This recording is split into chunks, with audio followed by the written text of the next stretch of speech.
क्या हार में क्या जीत में किंचित नहीं भयभीत में, क्या हार में क्या जीत में किंचित नहीं भयभीत में, कर्तव्य पथ पर जो भी मिले यह भी सही वह भी सही, वरदान मांगूंगा नहीं, वरदान मांगूंगा नहीं। हेलो फ्रेंड्स, मेरा नाम प्रदीप सिंह है। मेरी यूपीएससी सिविल सर्विसेज एग्जामिनेशन 2018 में 93rd रैंक आई है और इस वीडियो में मैं आपको बताऊंगा कि आप आईएएस की परीक्षा को कैसे हरा सकते हैं। और मैं इसमें आपके साथ कुछ गोल्डन रूल्स शेयर करूंगा जिसको फॉलो करने के बाद, जिसको रिलीजियसली फॉलो करने के बाद कोई भी व्यक्ति आईएएस की परीक्षा आसानी से क्लियर कर सकता है। बुक लिस्ट सभी बताते हैं कि कौन सी बुक्स फॉलो करना चाहिए, क्या प्रॉपर स्ट्रेटेजी होनी चाहिए। तो मैं आज वो नहीं बताऊंगा, मैं आपको केवल ये बताऊंगा कि कौन से ऐसे कुछ सूत्र हैं जो आपको फॉलो करने चाहिए आपकी यूपीएससी की परीक्षा को क्लियर करने के लिए या फिर किसी भी एग्ज़ाम को क्लियर करने के लिए। जो बेसिक कुछ फंडास होते हैं वो मैं आपको बताऊँगा। तो सबसे पहला मेरा फंडा ये है कि जो भी डिस्ट्रैक्शन हो, जो भी ऐसी चीज़ हो जो आपके लक्ष्य से आपको दूर ले जाती हो, उन सारे डिस्ट्रैक्शंस को दूर करें। जैसे कुछ लोग सोशल मीडिया पर काफ़ी एक्टिव होते हैं, व्हाट्सएप, इंस्टाग्राम, फेसबुक दिन भर चलाते हैं, मोबाइल पर दिन भर लगे रहते हैं, यूट्यूब दिन भर चलाते हैं, या फिर कुछ लोगों को घूमने का बहुत शौक़ होता है, कुछ लोगों को बाहर की चीज़ें खाने का बहुत शौक़ होता है, या फिर घर जाने का शौक़ होता है, किसी से बात करने का शौक़ होता है। तो ऐसी कोई सी भी चीज़ जो आपको अपने लक्ष्य से दूर करती हो, इन चीज़ों को जब आप यूपीएससी की प्रिपरेशन कर रहे हो तो अपने पास ना आने दें। क्योंकि जब आप अपने डिस्ट्रैक्शंस को दूर करेंगे, जितना आप अपने डिस्ट्रैक्शंस को दूर करेंगे उतने ही आप अपने लक्ष्य के करीब जाएंगे। मेरा दूसरा एडवाइस ये होगा कि आप अपनी प्रिपरेशन में डिसिप्लिन लाएँ। डिसिप्लिन मतलब सेल्फ कंट्रोल। मतलब अगर आप यदि कोई गोल सेट करते हैं, अगर आप कोई टाइम टेबल बनाते हैं, अगर आप ये तय करते हैं कि आपको पॉलिटी 5 दिन में ख़त्म करनी है, तो आपका फोकस होना चाहिए कि आप पॉलिटी 5 दिन में ख़त्म करें। क्योंकि जब आप अपने गोल्स को एक्सटेंड करते हैं और जब आप 5 दिन के गोल को 7 दिन में अचीव करते हैं, तो आप अपने गोल से उतना ही दूर जाते हैं और बाकी चीज़ें करने के लिए आपके पास टाइम कम होता है। जैसे मेरा रूटीन ये था कि मैं सुबह 6 बजे उठता था, 7 बजे से मेरी पढ़ाई शुरू हो जाती थी और 7 बजे से 11 बजे तक, 11:30 बजे तक मैं पढ़ता था। 11:30 से 12 तक का ब्रेक होता था जिसमें मैं खाना खाता था। फिर 12 बजे से 5 बजे तक मैं पढ़ता था। उसमें बीच में अगर मुझे नींद आती थी तो पावर नैप लेता था या फिर कभी कभी ज़्यादा भी सोता था, लेकिन थोड़ा सा गैप होता था वो आधे या 1 घंटे का। फिर 5 बजे से मैं 9 बजे तक पढ़ता था। फिर 9 से 10 खाना खाना और थोड़ा बहुत एंटरटेनमेंट, और फिर 10 बजे से 1 बजे तक मेरी पढ़ाई होती थी। तो अगर आपने कोई रूटीन सेट किया तो उस रूटीन को रिलीजियसली फॉलो करें। और थोड़ी बहुत फ्लेक्सिबिलिटी अलाउड है, लेकिन इतनी फ्लेक्सिबिलिटी नहीं कि आप अपने गोल को ख़त्म करने के लिए 5 दिन के अलावा 10 दिन ले रहे हैं या फिर 5 दिन के काम को 15 दिन में ख़त्म कर रहे हैं। ऐसे बहुत सारे मोमेंट्स आएंगे आपके प्रिपरेशन में जब आप अपने आप को पूरा टाइम नहीं दे पाओगे, अपनी पढ़ाई को टाइम नहीं दे पाओगे। कभी लाइट चली जाएगी, कभी दोस्त घर पे आ जाएंगे, कभी घर से फ़ोन आ जाएगा, या फिर कभी बाहर घूमने जाने का मन करेगा, कभी कुछ खाने जाने का मन करेगा। तो ऐसे बहुत सारे लो मोमेंट्स भी आएंगे जब आपको लगेगा कि ये एग्ज़ाम बहुत टफ़ है, मैं इस एग्ज़ाम को क्लियर नहीं कर सकता, ये बहुत, इसमें 5 से 10 लाख लोग एस्पायर कर रहे हैं एग्ज़ाम देने के लिए, तो इस पर मेरा क्या होगा। लेकिन जब ऐसे फीलिंग आए, जब ऐसी चीज़ें आपके मन में आए, तो सबसे पहले अपने आप से क्वेश्चन करो कि मैं ये एग्ज़ाम क्यों दे रहा हूँ। मोटिवेशन कहाँ से आता है। मुझसे बहुत लोग ये पूछते हैं कि आपका मोटिवेशन कहाँ से आता है, इतना 1 साल में एग्ज़ाम कैसे क्लियर हो गई। तो मैं बोलता हूँ कि मोटिवेशन आपके अंदर से आना चाहिए, और मोटिवेशन अंदर से तब आएगा जब यूपीएससी में अपीयर होने का फैसला आपका खुद का होगा। आप जब भी कोई अपनी प्रिपरेशन के दौरान ऐसा फेज़ आए और जब भी आपको लगे कि नहीं मैं नहीं कर सकता, तो अपने आप से सवाल कीजिए कि आपने ये प्रिपरेशन शुरू क्यों की है। ये फैसला आपका था या आप पे थोपा गया था। और मुझे लगता है कि ज़िंदगी हर व्यक्ति को कोई एक ना एक मौका ज़रूर देती है जिसमें वो अपने आप को साबित कर सके। तो यदि ये फैसला आपके ऊपर थोपा गया था, तब भी आपके पास एक मौका है जिसमें आप अपने आप को साबित कर सकते हैं और समाज के ऐसे तबके में जाकर बैठ सकते हैं जहाँ से आप पूरे समाज को सेवा कर पाएंगे और समाज में एक अलग स्थान अपना बना पाएंगे।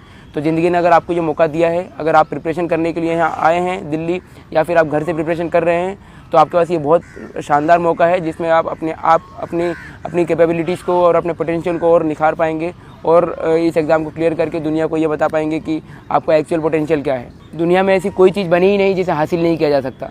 एक बहुत ही प्रूवन फैक्ट है कि 21 दिन में लोग अपनी आदत बदल सकते हैं। तो अगर 21 दिन में आदत बदल सकते हैं, तो मैं मानता हूँ कि 1 साल में तकदीर अवश्य बदली जा सकती है। तो अगर आपको अपनी तकदीर बदलनी है तो कंटिन्यूअस रिगरस मेहनत करें और मेहनत का फल अवश्य मिलेगा।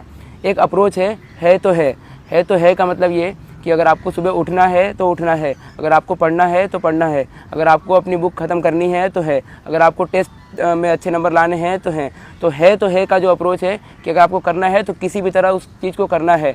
और ये अप्रोच अगर आप लाइफ में फॉलो करेंगे तो मुझे लगता है कि कोई भी एग्ज़ाम, यूपीएससी तो केवल एक एग्ज़ाम है, और ज़िंदगी की और भी जो परीक्षाएं होती हैं, जो रियल लाइफ की एग्ज़ाम्स होती हैं, उसको भी आप आसानी से क्लियर कर सकते हैं। अपनी प्रिपरेशन के दौरान स्टूडेंट्स एक गलती और ये करते हैं कि एक ही चीज़ को पढ़ने के लिए या एक ही चीज़ को करने के लिए वो कई सारे सोर्सेज़ का इस्तेमाल करते हैं।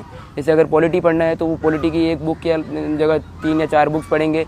अगर इकोनॉमी पढ़नी है तो एक बुक की जगह 3 या 4 बुक्स पढ़ेंगे। अगर उनको टेस्ट सीरीज़ देना है तो एक कोचिंग की जगह 3 या 4 कोचिंग्स के टेस्ट देंगे। तो इससे मुझे लगता है कि ये अटर टाइम ऑफ वेस्ट है। तो अगर आपको अपना टाइम सेव करना है तो it's better that read 1 book multiple times rather than reading 10 books 1 time. तो इसका मतलब यही है कि अपना टाइम सेव करें और जितना एफिशिएंटली आप अपनी बुक को रिवाइज कर सकते हैं और जितनी कम बुक सोर्सेज के साथ, जितने कम कंटेंट के साथ आप बेटर यूटिलाइजेशन कर सकते हैं तो वो करने की कोशिश करें। अगर आप एक ही बुक से आपके अंदर ये कॉन्फिडेंस आता है कि हाँ ये टॉपिक मैंने अच्छे से कवर कर लिया है और इस टॉपिक पे मैं कुछ भी लिख सकता हूँ या इस टॉपिक का कोई भी क्वेश्चन मैं आंसर कर सकता हूँ, तो दूसरी कोई बुक पढ़ने की आवश्यकता नहीं है। और यूपीएससी की डिमांड ये नहीं है कि आप बहुत सारा आपके पास कंटेंट हो, बहुत सारा नॉलेज हो, क्योंकि वो ऑलरेडी बहुत सारे लोगों के पास है। लेकिन मैंने अधिकतर ये देखा है कि जिन लोगों के पास बहुत सारा नॉलेज होता है वो इस एग्ज़ाम को क्लियर नहीं कर पाते हैं, क्योंकि लेस इज़ मोर हियर। जितना कम आपके पास नॉलेज है उतना ज़्यादा आपके लिए बेनिफिशियल है। नॉलेज सारी सब्जेक्ट्स का होना चाहिए, उसके लिए आप सिलेबस और प्रीवियस ईयर पेपर्स देखें और जितना भी जैसे भी क्वेश्चन पूछे गए हैं, जिस टॉपिक से जैसे क्वेश्चन पूछे गए हैं वैसा एनालाइज करें आप और अपने प्रिपरेशन में ये चीज़ लाने की कोशिश करें कि कम से कम सोर्सेज पर रिलाई करें और उन सोर्सेज का बार बार रिवीजन करें, ताकि जो भी सोर्सेज आप पढ़े हैं उसका वो पूरी आपको कंठस्थ हो और आपको एकदम मगअप होना चाहिए वो सारी चीज़ें। और अगर आप पेपर भी पढ़ रहे हैं तो कम से कम पेपर्स पढ़ने की कोशिश करें और ज़्यादा से ज़्यादा अपने माइंड को डेवलप करने की कोशिश करें, क्योंकि कंटेंट आपके पास जितना है उतने में ही आपको डिलीवर करना है। और जब आप एग्ज़ाम लिख रहे होंगे, प्रीलिम्स तो ऑब्जेक्टिव होता है लेकिन मेंस सब्जेक्टिव होता है, तो जब भी आप लिख रहे होंगे पेपर तो आपके पास अगर आपने बहुत सारे सोर्सेज से पढ़ाई की है तो एट दैट टाइम आपको इतनी सारे सोर्सेज से अगर पढ़ा है तो दिमाग में बहुत कम चीज़ें आती हैं और लिखने में भी बहुत सारा कन्फ्यूजन होगा। और अगर एक ही सोर्स से बार बार पढ़ा है तो लिखने में बहुत आसानी होगी और आसानी से आप कोई भी क्वेश्चन का आंसर लिख पाएंगे। तो मेरा एडवाइस होगा कि कम सोर्सेज पर रिलाई करें और उन सोर्सेज का बार बार रिवीजन करें। एक सबसे बड़ी चीज़ होती है जब भी आप किसी चीज़ की प्रिपरेशन कर रहे हो या किसी चीज़ की तैयारी कर रहे हो, तो सबसे बड़ी चीज़ होती है कि कॉन्फिडेंस। आपके अंदर ये कॉन्फिडेंस होना चाहिए कि हाँ मैं ये चीज़ कर सकता हूँ। और कॉन्फिडेंस तभी आएगा जब आप पूरी तरह से उस चीज़ के लिए तैयार हैं। यदि आप यूपीएससी प्रीलिम्स का एग्ज़ाम देने जा रहे हो या मेंस का एग्ज़ाम देने जा रहे हो तो आपके अंदर ये कॉन्फिडेंस आना चाहिए कि हाँ मैंने तैयारी पूरी की हुई है। तो इसका सबसे बड़ा तरीका ये है कि आप अपने माइंड को फूल करें, आप अपने माइंड को बेवकूफ़ बनाएं कि हाँ मैंने तैयारी की हुई है। हो सकता है कि आपने इकोनॉमी थोड़ा आपका वीक रह गया हो सकता है आपका हिस्ट्री थोड़ा वीक रह गया हो, लेकिन अपने माइंड को ऐसे ट्रेन करें कि नहीं मैंने हिस्ट्री पूरा पढ़ा हुआ है और मैंने जितना पढ़ा है उतने में से मैं सारे क्वेश्चंस का आंसर कर पाऊंगा। तो अपने माइंड में ऐसा कॉन्फिडेंस डेवलप करें कि नहीं कैसा भी क्वेश्चन आएगा I will be able to handle that question.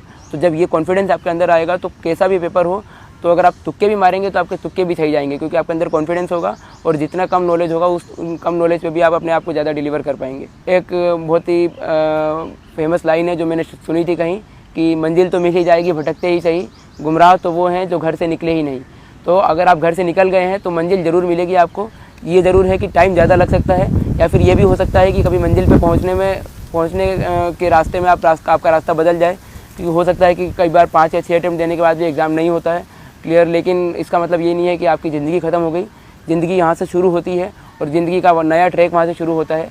इन 4-5 सालों में जो भी आपकी प्रिपरेशन का फेज़ है उसमें कई सारी चीज़ें नई सीखने को मिलती है। तो अगर आप मेरा एडवाइस ये होगा कि अगर आप घर से निकल चुके हो प्रिपरेशन के लिए, अगर आपने प्रिपरेशन शुरू कर दी है तो पूरी डेडिकेशन के साथ, पूरी डिटर्मिनेशन के साथ एग्ज़ाम दो। 10 लाख से ज़्यादा लोग इस एग्ज़ाम का फॉर्म भरते हैं और 5-6 लाख से ज़्यादा लोग इस एग्ज़ाम को देते हैं। इसका मतलब ये नहीं है कि सारे लोगों का एग्ज़ाम क्लियर होगा, लेकिन एग्ज़ाम अगर क्लियर नहीं भी होता है तो भी कोई टेंशन की बात नहीं है। टेंशन की बात तब है जब आपने उस एग्ज़ाम के लिए पूरा हार्डवर्क नहीं दिया है। अगर आपका एग्ज़ाम क्लियर नहीं होता है और अगर आपने हार्डवर्क पूरा किया है तो आपके अंदर वो एक तरह से काफ़ी सेटिस्फेक्शन वाला भाव होगा कि नहीं मैंने प्रिपरेशन पूरी की थी। हो सकता है लक मेरे साथ ना हो सकता है कि बाकी लोगों ने ज़्यादा मुझसे मेहनत की हो इसलिए उनका सिलेक्शन हो गया है, या बाकी लोगों की किस्मत अच्छी है। लेकिन आपको एटलीस्ट अपनी लाइफ में कभी रिग्रेट नहीं होगा कि नहीं मैंने मेहनत नहीं की, या फिर मैंने अगर थोड़ा ज़्यादा टाइम दे दिया होता, थोड़ी मस्ती कम की होती तो मेरा सिलेक्शन हो जाता।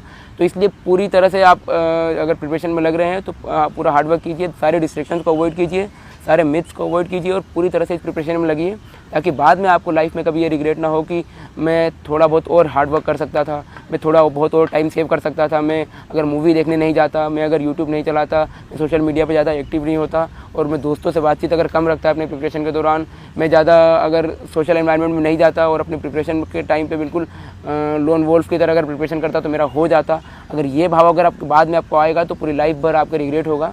इसलिए भले एग्ज़ाम में सक्सीड हो या ना हो, मेहनत पूरी करो ताकि बाद में कोई रिग्रेट भी ना हो, और बाकी अगर रिग्रेट नहीं होगा तो लाइफ के दूसरे एग्जाम्स में आप आराम से सक्सीड करोगे। एक और बात ये है कि इस एग्ज़ाम में काफ़ी सारे मिथ्स बने हुए हैं कि कोचिंग करना कंपलसरी है, एक अच्छे बैकग्राउंड से होना ज़रूरी है, IIT या IIM से होना ज़रूरी है और मेट्रोपॉलिटन सिटी से होना ज़रूरी है, दिल्ली में प्रिपरेशन करना ज़रूरी है और बिना कोचिंग के टेस्ट सीरीज़ के, बिना कोचिंग के गाइडेंस के हो ही नहीं सकता एग्ज़ाम। आप Tier 2 या Tier 3 सिटीज़ से आते हैं तो आपका सिलेक्शन नहीं हो सकता। 10th-12th में अच्छे परसेंटेज होने चाहिए, ग्रेजुएशन में अच्छे परसेंटेज होने चाहिए। पर मुझे लगता है कि ये सारे मिथ इसलिए बनाए गए हैं ताकि इस एग्ज़ाम को और टफ बनाया जा सके और मार्केट में जो लोग इस एग्ज़ाम से प्रॉफिट कमा रहे हैं या इस एग्ज़ाम का फ़ायदा उठा रहे हैं उनको और प्रॉफिट हो। तो मुझे लगता है कि बिना कोचिंग के भी प्रिपरेशन हो सकती है। 10th-12th में अगर अच्छे परसेंटेज ना हो तो भी एग्ज़ाम क्लियर हो सकती है। मैं खुद इंदौर से आता हूँ, ना IIT से हूँ ना IIM से हूँ। ग्रेजुएशन मेरा BCom ऑनर्स में था। 22 की एज है, फर्स्ट अटैम्प्ट में एग्ज़ाम क्लियर हुआ है। तो कई सारे मिथ तो मैंने खुद ब्रेक किए हैं। आप जो इस बार ऑल इंडिया रैंक 3rd हैं, जुनैद अहमद, उनका एग्जाम्पल देख सकते हैं कि उनके 10th और 12th में दोनों में अराउंड 60% थे। तो 60% यानी एक एवरेज स्टूडेंट। और यदि एक एवरेज स्टूडेंट का भी एग्ज़ाम क्लियर हो रहा है तो आप उनसे प्रेरणा ले सकते हो कि आप भी इस एग्ज़ाम को आसानी से क्लियर कर सकते हो। बस डिटर्मिनेशन चाहिए। इस एग्ज़ाम में ऐसा कोई डिमांड नहीं है कि आपको बहुत स्टूडियस होना है, बहुत लेबरियस होना है या फिर आपको बहुत ज़्यादा हार्ड वर्क करना है। हार्ड वर्क करना है लेकिन एक प्रॉपर डायरेक्शन में और बिना किसी डिस्ट्रैक्शन के। और आखिरी में मैं एक बाबर का एग्जांपल दूंगा आपको कि कैसे बाबर से आप एक प्रेरणा ले सकते हैं अपने लक्ष्य को हासिल करने के लिए। बाबर जब भी किसी युद्ध में जब किसी युद्ध होने वाला रहता था बाबर का, तो बाबर युद्ध में जाने से पहले युद्ध स्थल का पूरी तरह से मुआयना करता था और देखता था कि किस युद्ध स्थल में और किस बैटल फील्ड में उसको युद्ध करना है। जैसे इब्राहिम लोदी से जब उसका युद्ध हुआ तो उसके 2 या 3 दिन पहले वो युद्ध भूमि पर गया पानीपत के बैटल फील्ड में और वहाँ जाके उसने देखा कि पानीपत की मिट्टी कैसी है, पानीपत में कहाँ वो अपने तोपों को रखेगा, उसके जो घुड़सवार हैं वो किधर से आएंगे और दुश्मन की सेना किधर से आने वाली है, वहाँ कहाँ गड्ढे खोदे जा सकते हैं, कहाँ पानी का बहाव तेज़ किया जा सकता है। तो और जब राणा संगा से भी बैटल हुआ तो राणा संगा की सेना जब 1.5 या 2 लाख की राणा संगा की सेना थी और बाबर के पास केवल 30 या 40 हज़ार सैनिक थे, लेकिन बाबर का हौसला इतना मजबूत था कि उसे पता था कि वो इस युद्ध को आराम से जीत सकता है अगर वो बैटल फील्ड में जाके देखे और अपनी बैटल फील्ड में अपनी मजबूत पोजीशन बनाए। तो वो बैटल फील्ड में गया, उसने देखा कि कहाँ से राणा संगा पर सबसे ज़्यादा आक्रामक रूप से हमला हो सकता है। तो मेरा इसका सबसे बड़ा कहने का मतलब यही है कि UPSC को एक बैटल फील्ड की तरह लें और जब भी आप UPSC की प्रिपरेशन शुरू कर रहे हैं तो उससे पहले बैटल फील्ड यानी UPSC के सिलेबस को देखें, बैटल फील्ड यानी UPSC के प्रीवियस ईयर पेपर्स को देखें और देखें कि किस युद्ध में आप उतरने जा रहे हैं, किस युद्ध का आप सामना करने जा रहे हो और इस युद्ध को जीतना है तो आपकी पोजीशन क्या होनी चाहिए। UPSC आपका दुश्मन है तो UPSC की पोजीशन कहाँ है और आपका कौन से पोजीशन से UPSC पर सबसे आक्रामक रूप से अटैक हो सकता है। और दूसरी चीज़ बाबर की एक और सीखने लायक ये है कि बाबर जब भी कोई चीज़ करने जाता था तो अपनी सारी सबसे प्रिय चीज़ों को, सबसे फेवरेट चीज़ों को छोड़ देता था। और मुग़ल सम्राट भी इन काफ़ी ऐसी चीज़ों के लिए फेमस है कि उन्हें काफ़ी चीज़ का वो लोग नशा करते थे। तो लेकिन जब बाबर का युद्ध राणा संगा से होने वाला था तो बाबर ने सारी उन चीज़ों का त्याग कर दिया जो उसे उसके लक्ष्य से दूर ले जाती हो। जैसे उसने शराब का सेवन करना बंद कर दिया, उसने मदिरा पान करना बंद कर दिया, नृत्य देखना बंद कर दिया और जितने भी अलग अलग एंटरटेनमेंट के साधन थे वो सारे उसने दूर कर लिए।